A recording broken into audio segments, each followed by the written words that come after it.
The legacy financial system and decentralized blockchain protocols operate on entirely different structural frameworks.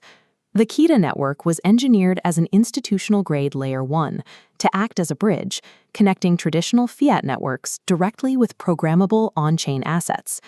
This split screen shows a stark contrast. On the left, Keeta's verified technical limits, a theoretical throughput of over 11 million transactions per second with a finality of just 400 milliseconds. But on the right, the KTA token presents a conflicting reality of stagnant valuation and downward price action. This persists even as Keeta secures direct integrations with legacy payment networks, operating Visa Direct and SWIFT gateways within its architecture. This infrastructure is heavily capitalized, backed by $20 million in seed funding and prominent figures like former Google CEO Eric Schmidt. It even maintains a physical corporate headquarters in Santa Monica, California, operating under a recognized SWIFT business identifier code. The network is successfully attracting institutional integration, but its specific enterprise architecture actively prevents that adoption from translating into demand for the public KTA token. Keeta achieves its speed by abandoning the linear blockchain. Instead, it uses a hybrid per-account directed acyclic graph. Each account forms its own independent ledger, allowing the network to process transactions in parallel without the traditional bottlenecks of global network congestion. The disconnect between network growth and token price stems from the tension between the asset's intended demand drivers, a persistent structural supply overhang, and specific architectural pathways that allow institutions to utilize the network while bypassing the token entirely. Standard crypto heuristic worlds assume that as a Layer 1 network grows in utility, its native token scales in value. Keeta shows us exactly where that logic breaks down. This flowchart details the intended closed-loop economic engine of the Keeta mainnet. The primary demand driver is the gas settlement mechanism. Transactions require execution fees paid in KTA, and the protocol burns a percentage of fees to systemically reduce total supply.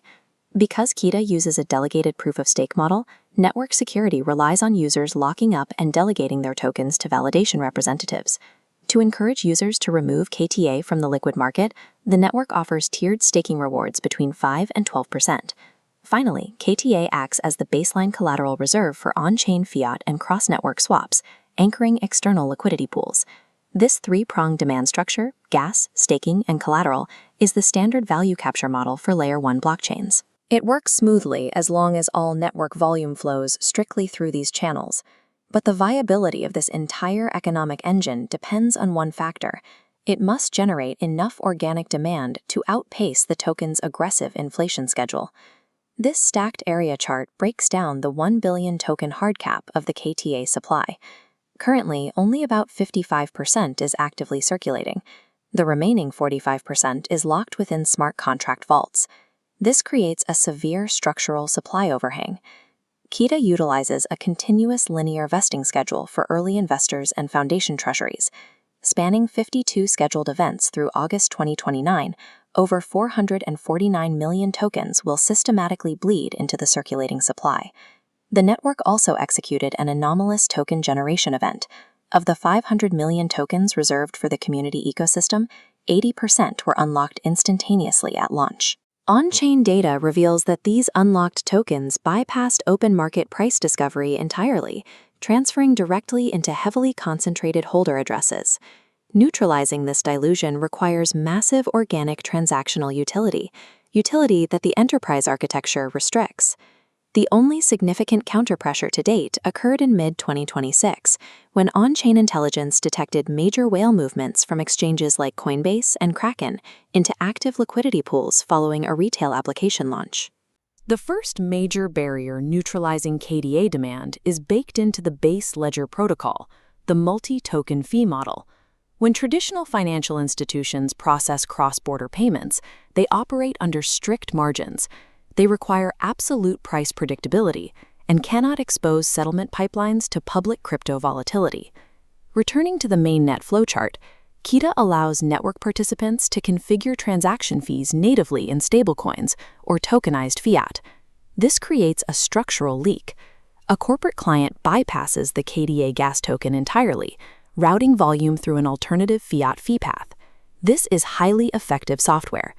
Keeta Business allows corporate treasuries to process international remittances, while cutting traditional correspondent banking fees by 50 to 70%.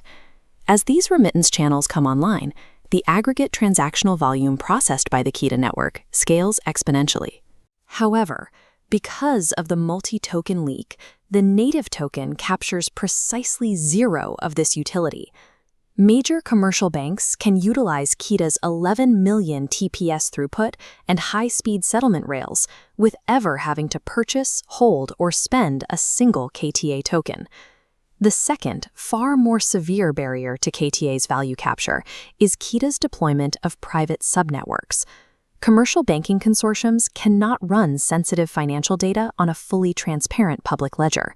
They require dedicated private databases, complete transaction privacy, and customized compliance engines. Keeta's private subnets provide exactly this. They run the same underlying technology, the parallel DAG processing and mempool elimination, but operate entirely within a closed, permissioned loop. We see this high-level institutional adoption taking shape through sovereign joint ventures, like the initiative with the UAE Ask Group to tokenize regional energy commodities. But inside these private environments, the consensus mechanism shifts. The participating institutions run their own validating nodes. Securing their ledger no longer requires staking or delegating public KTA tokens.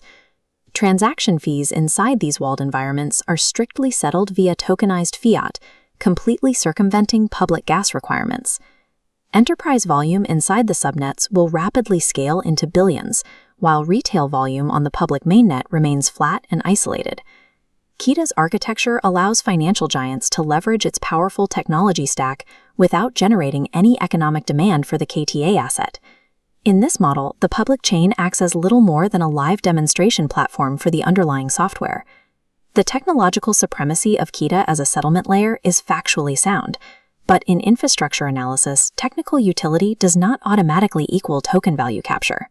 The exact architectural features that make Keeta attractive to traditional finance, price-stable multi-token fees and isolated private subnets, are the specific mechanisms crippling the token's structural demand. Right now, KTA functions largely as a speculative venture asset, one that has to continuously battle the downward pressure of an active linear supply schedule. Evaluating this token requires a strict framework. Analysts must stop tracking theoretical transaction speeds, B2B software integrations, or legacy SWIFT partnerships as indicators of KTA price action. The only metrics that actually matter for the token's valuation are public mainnet DPost lockups and organic retail onboarding driven by the Keeta personal consumer application. Those mid-2026 whale movements represent the only current counterpressure to the scheduled 2029 dilution. Unless public usage scales to absorb the constant unlock schedule, institutional adoption of the technology remains irrelevant to the token holder. Keeta succeeds as a bridge between banks and blockchains, but until retail activity on the public mainnet outpaces enterprise subnet evasion, the KTA token remains structurally isolated from its own network's success.